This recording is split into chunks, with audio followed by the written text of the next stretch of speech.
our memories and in our hearts. And seeing everybody here today, I just want to say thank you from our family for being here to share in this moment. Growing up, there was always three things that we could count on going to Grandpa's house. There was going to be orange soda in the fridge, ube ice cream in the freezer, and we were going to go bowling. It was always a great time spending time there with the cousins and our family. But for me, the most important thing that he ever taught me was to play chess. We used to spend hours together poring over this game, learning tactics, learning how to play the game right, whether it be mistakes or in victories. And I think that it was really important for me to spend that time with him, teaching me that it was okay to not always win, but to have fun. And that life isn't always easy, but it's a journey. And so today I ask that we don't hold our heads in sorrow, but hold our heads high in happiness and remember the good times that we all spent with him. Thank you.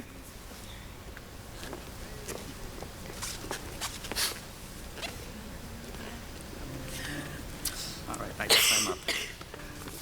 So for those who don't know me, I'm Glenn. I'm the son. Just in case. So this is my first time I've been in this house of worship, and Pastor Hahn, I'm actually quite impressed at almost the rock star stage that you have here. Who in the audience knows Billy Graham? Who in the audience knows Oral Roberts? If you're expecting a speech like that, you're going to be sorely disappointed. So preparing for this little tribute, I think it was quite difficult.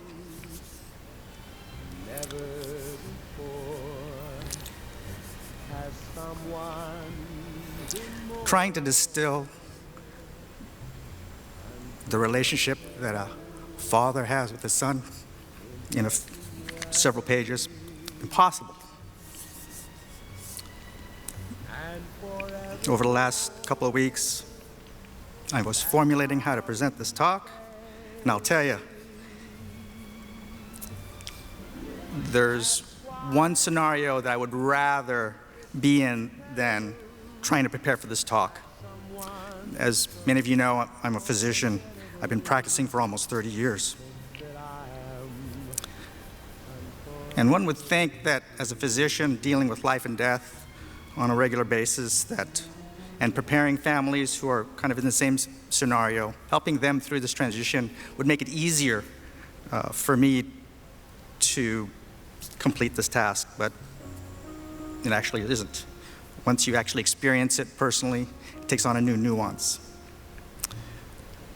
But again, there's one scenario I'd rather be in than in preparing this. And if any of you have any familiarity with medical training, there's this scenario that happens on a regular basis for doctors in training called a clinical pathological conference or morbidity and mortality conference.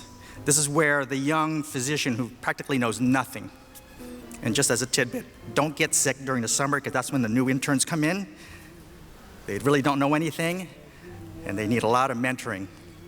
But as part of the mentoring process for a training physician, these conferences that we participate in involves essentially the grilling of the physician as to why they did certain actions, what were their thought processes in performing these practices of medicine, in order for them to understand the full scope of illness and to learn. I would much rather be that learning physician now than trying to prepare for this talk, because it's difficult. So, but I did prepare some thoughts, and if I tend to ramble, I'm going to need some good friends in the audience to just kind of stand up and clear your throat loudly to kind of get me back on track, because I might just kind of go on a tangent. Thank you. All right. So I haven't even started yet, so here we go. So I'm going to describe my talk as the importance of sorrow is the price we pay for love. That's actually a quotation from Queen Elizabeth II. And I think she actually plagiarized that from Shakespeare, who was a master of irony. But I believe it really does embody the emotions that we go through with a loss, in that in order for us as human beings to really appreciate love, we also needed to experience the opposite, which is sorrow and despair. And in feeling those emotions, it enriches our lives. So of course, death is a certainty. All of us have that at the end of our time on this earth.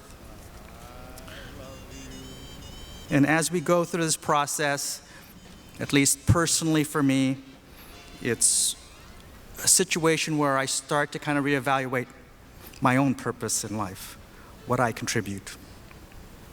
And so I reflect on my father's life and how he has molded me.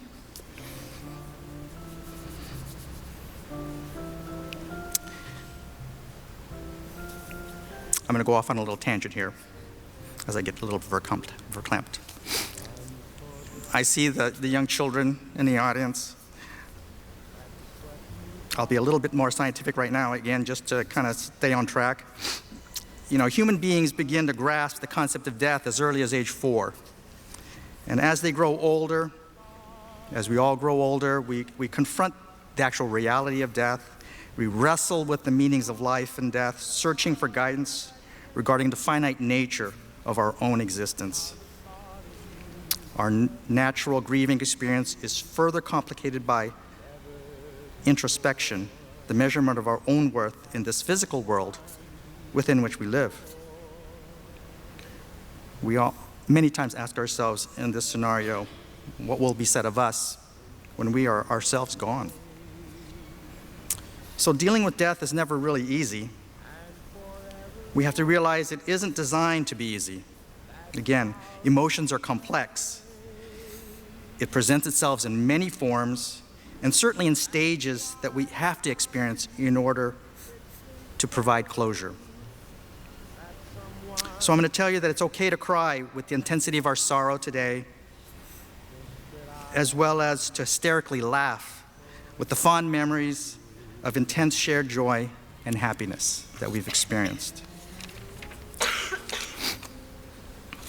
That's what I choose today. I choose the emotion of celebration for my dad's 93 years of life, to share with you the joy and happiness that I have been blessed by God to receive. Now, if I may, since you are a captive audience, and the food celebration really doesn't start for, another 3 hours, I'd just like to share a few thoughts of my relationship with my father, which I've entitled, My Father, My Dad.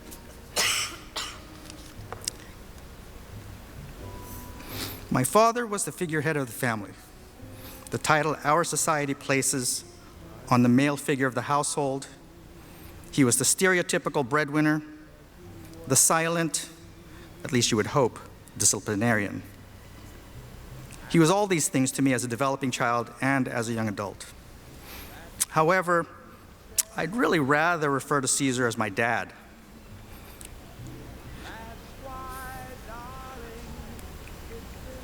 The person I unabashedly state as the man I loved, the man who, to the best of his ability, taught me many of the subtleties of life. At times, the absent parent, not because he lacked an interest in parenting, but because he knew the importance of working to provide for my well-being as the breadwinner, the patriarch that practiced the common immigrant sentiment. You're entitled to nothing but the opportunities to success. If you want to be lucky, prepare for success and seize the opportunity when it presents itself.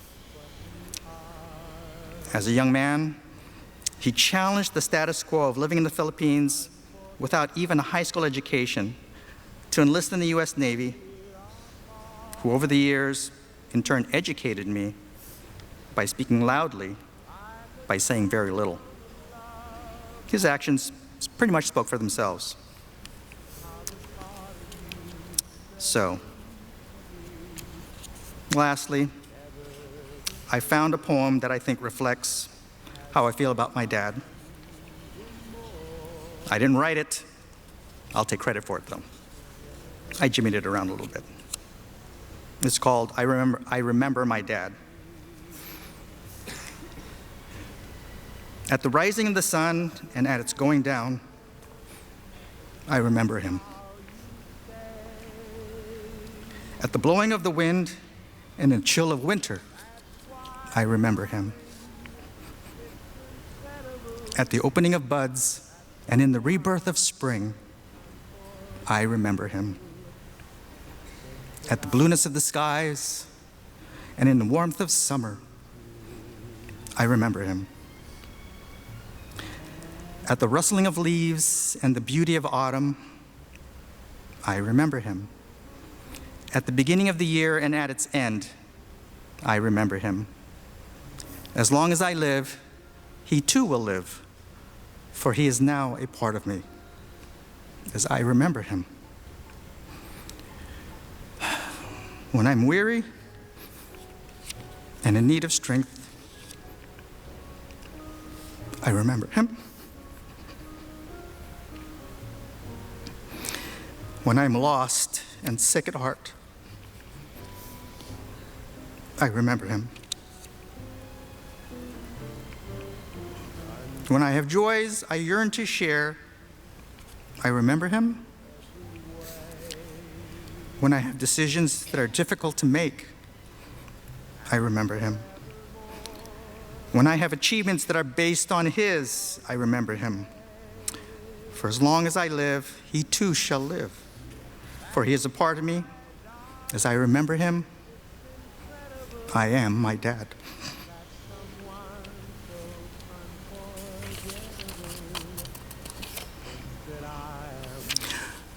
So, I appreciate everyone being here.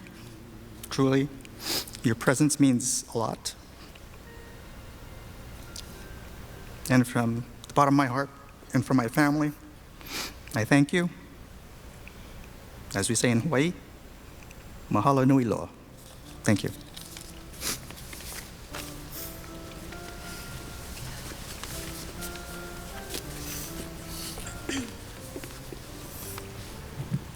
Good morning, everyone.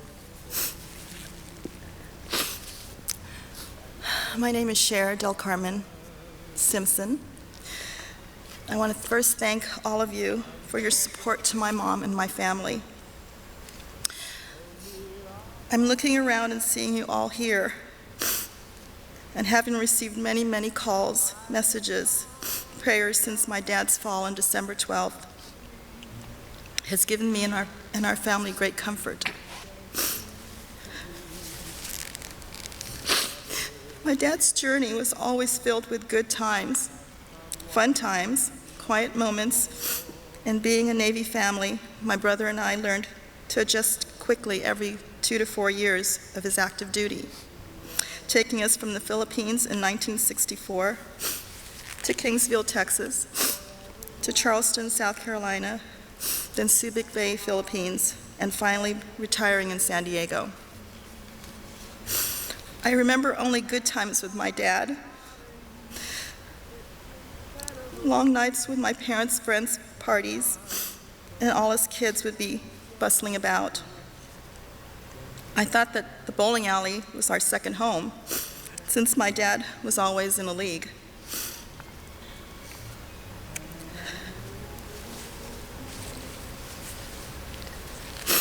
He taught me early on how to be still and think through the game of chess. He also taught me to appreciate good food, to eat slowly, and learn the love of music and dance. My dad was a humble man. He's a championship bowler, good provider for his family, and all children loved him, probably because he always gave them candy. He wasn't much of a disciplinarian. He left that to my mom. I've always been told, "You're just like your dad," Yes, good and bad. I've never denied that. I've been told time and time again how strong I've been through this. Honestly, I'm not so strong. But as the eldest child and my dad's favorite, remember that. The moments with him in the Scripps Chula Vista emergency room on December 12th keeps replaying in my mind. You see, every time I came home, every time, and saw my dad, no matter what he was doing, he would get up, always greet me with a big hug and kiss, and say to me, "Hi, sweetheart," with that great big smile of his. That evening on Monday, December 12th, he didn't respond to me in that greeting. He sat there in the ER with his head drooped down, and I didn't get his smile or his usual greeting.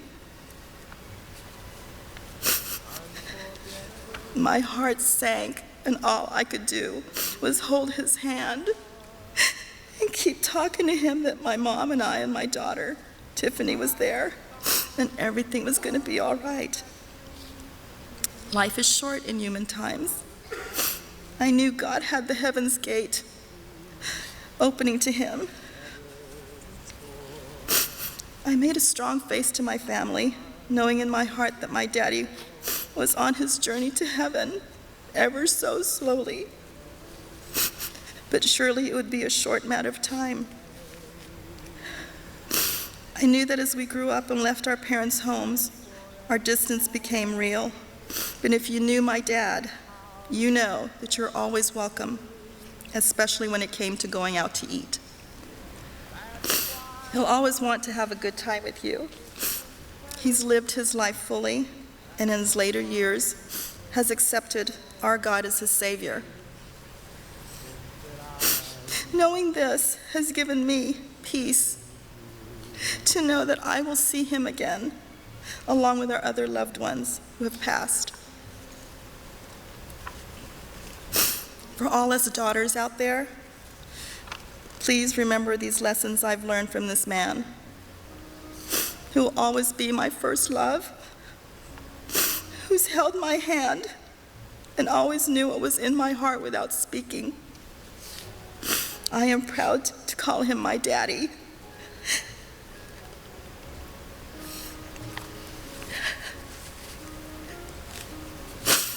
I have his spirit to live life fully. Expect to make mistakes, he always said. Forgive generously. Laugh often. Love, love, love. And most of all, and this is the clincher, take your time eating at a buffet.